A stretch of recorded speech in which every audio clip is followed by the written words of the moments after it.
করতে হবে, যতক্ষণ পর্যন্ত না আপনি আমি মুমিন না হতে পারলাম ততক্ষণ পর্যন্ত বেহেশতের আশা করা যাবে না। ঠিক কিনা?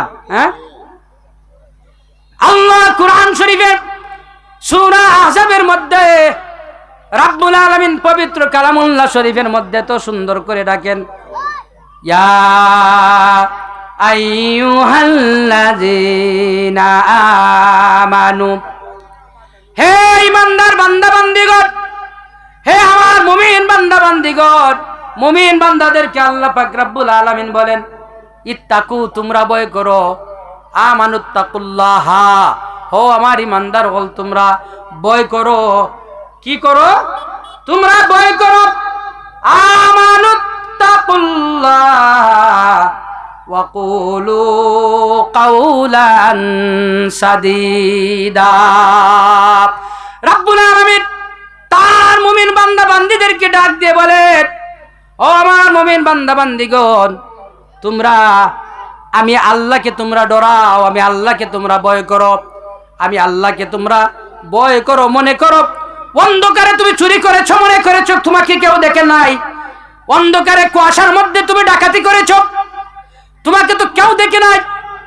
না না, অন্ধকারে তুমি ডাকাতি করেছো, চুরি করেছো, জিনা বদমাশি করেছো, তোমাকে কেউ দেখে নাই, কোনো মানুষ দেখে নাই, কথা সত্য, কিন্তু একমাত্র আমি আল্লাহ তোমাকে দেখেছি। ঠিক কিনা? হ্যাঁ, আমি রব্বুল আলামিনকে কেউ ফাঁকি দিতে পারবেন না, আমি রবকে কেউ ফাঁকি দেওয়া সম্ভব না। আমি রব্বুল আলামিন তোমার অন্তর্যামী, অন্তরের খবর জানি, তোমার অন্তরের মধ্যে কি আছে তাও আমি জানি, তোমার অন্তরের খবর আমি জানি। অন্তর্যামী একমাত্র আল্লাহ, আল্লাহ হলেন অন্তর্যামী। আপনার আমার অন্তরের খবর রব্বুল আলামিন জানেন। আর চুরি ডাকাতি করা, বদমাশি করা, এগুলা তো ব্যাপারই না। যদি অন্য কেউ দেখেও না, মনে করতে হবে একমাত্র উপরওয়ালা স্বয়ং আল্লাহ আপনাকে আমাকে দেখতেছেন। ঠিক কিনা? এই জন্য রব্বুল আলামিন বলেন, ইয়া আইয়ুহাল্লাযীনা আমানুত্তাকুল্লাহ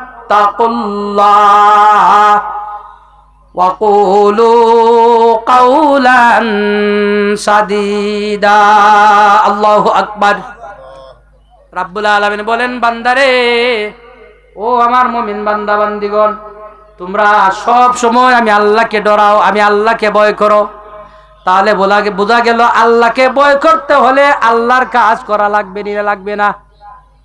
আল্লাহর কাজ করা লাগবে। হ্যাঁ, হিংসা, নিন্দা, আপনার অহংকার, তকব্বরি, এই সব দূর করতে হবে। হিংসা, নিন্দা, তকব্বরি দূর করা লাগবে। আল্লামা ফুলতুলি সাহেবগুলা রহমতুল্লাহ আলাই সব সময় উনার জীবদ্দশা বলেছেন, এখনো উনার সাহাবজাদাগণ বলেন যে ফরের বালুই দেখলে নিজের মনটা খুশি রাখিও। হোকা সুবহানাল্লাহ। কারো সাথে হিংসা করিও না, নিন্দা করিও না, তকব্বরি করিও না, ফরের বালা দেখলে মন খারাপ হইল না। আমরা মধ্যে কিছু মানুষ আসেনি না নাই, ফরের বালাই দেখলে, গরিবের এক ছেলে যদি হাফিজা বই যায়, গরিবের এক ছেলে যদি কণ্ঠবালা তাকে লেখাপড়া করে, তাহলে ধনীর কিছু মানুষ আছেন একবারে তেলে বেগুনে, কথাটা কঠিন।